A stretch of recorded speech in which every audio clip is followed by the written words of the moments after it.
Hello guys, আসসালামু আলাইকুম। আপনারা সবাই কেমন আছেন? আমি অনেক অনেক ভালো আছি, আর জেনিফা অনেক অনেক ভালো আছে। এই যে দেন সকাল সকালে ওই টাইমে আমি ঘরটারে ভালো করে ঝাড়ু দেন হইতেছি, আর জেনিফা পর্দা খেলাইতেছে বেলুন দিয়ে। এই বেলুনটাও মোটু পাতলু কিনছালে মোটু পাতলুর মধ্যে বাইরেছে। তারপরে এই যে দেখুন আমি ঘর বানুয়া কানের তা পাইলাম। এই কানের তাটি কিন্তু আমার সোনার। তো কোন দেবান পইরা গেছাল গা, পরে মনে গেছাল না, পরে ঝাড়ু দিতে বাইরে এলো। তারপরে আই বললাম আমি সকাল সকাল গোয়াল ঘরে গোবর ফেলাবার নিগে। তো যে ছেলে রোজা থাকে কোনোদিন একটা কামও করে নাই, এই ছেলে রোজা থাকে ওখানকার বাচ্চা সামলাইতেছে, সংসারে সম্পূর্ণ কাম কাজ করতেছে, গোবর সবর ফেলাইতেছে। আর বিয়ের আগে কোনোদিন গরুর দড়ি ধরে দেখি না, আর তোর গোবর তো দূরের কথা, ওখান দিয়ে নিন্ন ভালো লাগতেছে। তো কি আর করবো, যেহেতু বিয়ে হয়ে গেছে, পোলাহানের মা হয়ে গেছে, হন্তেন না করণই রাখবো, যেহেতু সংসারের মধ্যে গরু আছে। তো ওই যে আমি কোদাল দিয়ে সব হনকা একটা একটা করে তুলে নিতেছি, তুলে অম্বরে নিয়ে ফেলাই দেবো। তারপরে আমি ঝাড়াই নে গোয়ালটা ভালো করে ঝাড়ু দেন।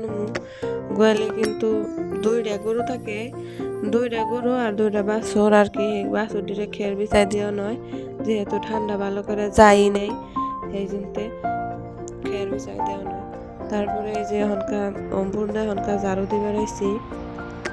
বহুত, যেহেতু এটা গ্রাম, বহুত গাছ গুজালি থাকে, বহুত পাতা পরে ডেলি ডেলি ঘুরে, তাও কমেছে যে এক সপ্তাহ ধরে গান ঘুরে না, তাও পুরা ঘোরা দেখা যায় না।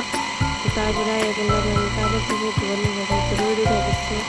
তারপরে ভাবলাম যে কয়টা কালকে জেনিফা কাগজ চোপড় আছে সব ধুয়ে দিয়ে একটা একটা করে ভিজাই নিয়ে মোটরে দিয়ে দিয়ে একটা একটা করে খুঁজে গেছে। তুমি যেহেতু রোজা রয়েছে, শরীরের মধ্যে এনার্জি পাইতেছিল, তাও একটা উপায় নাই, দল তো লাগবেই। একটা একটা করে ধুয়ে ধুয়ে খুঁজে খুঁজে হুকা দিবি। একটা সত্যি কথা না, কোনো ওই বিয়ের আগে কিন্তু রোজা থাকছি, কিন্তু গোসল বইছি এই কাপড়টা পর্যন্ত মায়ের নিয়ে ধুয়ে দিছি। আর তো না কাপড় চোপড় ধোয়া দূরের কথা, এই যে দেখেন আমি সব কাপড় চোপড় মেলা দিয়ে ধুয়ে আইলাম ঘরে, যে জেনিফারে ভাত খেলে নাকবো। আমরা তো বড় দিয়ে তো রোজা রয়েছে, জেনিফা ছোট পোলা পানু তার রোজা থাকে না। জেনিফা মোবাইল দেখলা তখন বই বই ওরে মোবাইলটা বহাই দিয়ে ধুয়ে তারপরে কাপড় দি মেলবার গেছিলাম, কাপড় ধোয়ার গেছে, হেনু দেখবার গেছে। মা তুমি কি করো, তুমি খালি সারাদিন কাম করো, তুমি খালি সারাদিন কাম করো এই না কয়। তো তারপরে এই যে ওরা নিয়ে আয় ফেললাম, এই যে ডাল আর বুট দিয়ে ভাত খেলাম নিয়ে। জেনিফার কিন্তু বুট মেলা প্রিয়, বুট দেখলে খাবার চায়, নয় খাবার চায় না। পরে ডাল দিয়ে বুট দিয়ে ভাত খেয়ে তারপরে আয় ফেললাম, দেখুন এই যে নাঙ্গো খেতে লোল দি মা উঠাই রাখছাল, উঠাই বাইরে ডাইসে রাখছাল। আমার করলো যে দুয়ে একটু হিদ্দু বহাই দাও গা, যেহেতু রোজা পড়ছে লাহে লাহে সারাদিন হয়ে থাকবো। হলদি হিদ্দু করতে কিন্তু মেলা টাইম লাগে, সারাদিনই জাল বানানো লাগে। তারপর দেখুন ভালো করে মোটর জুইরা দিয়ে ধুয়ে আমি হলদি গৈসা গৈসা ধুয়ে হনকা ডিশের মধ্যে উঠাই নিতেছি। এনে কিন্তু 1 বছর পরে পরে উঠাই হলদি আঙ্গ বাইতে বুনে। মা অম্বুরদা বুনে, মা একলাই করে কেউ এর মধ্যে যায় না, তো অল্প অল্প করে করে আবার বেচা হয়, আবার সারা বছর খাওয়ানো হয়। তারপরে দেখেন আমি নিয়ে আই বললাম আইসালে বহাই দিয়েছে, তারপরে জানলাটা দিয়েছে, তারপরে আই বললাম বাসন ধোবার নিগে। বাসন দেখি আর কমু গাইস, শরীরে একটু শক্তি নাই যে বাসনটি ধুম।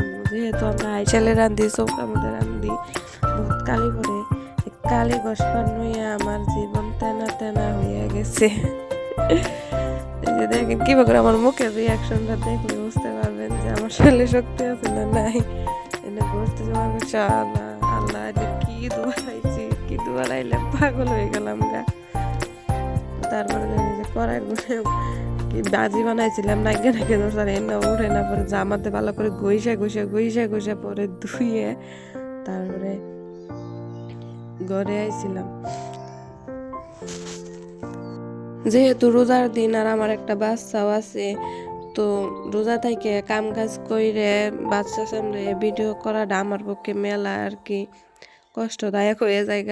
তো ডেলি ডেলি ভিডিও কন্টিনিউ করা হারিনে, তো 2 দিন 3 দিন পরে পরে মানে একটা একটা ভিডিও আপলোড করি। তো আপনারা সবাই দেখবেন আর কমেন্ট করবেন কেমন লাগে।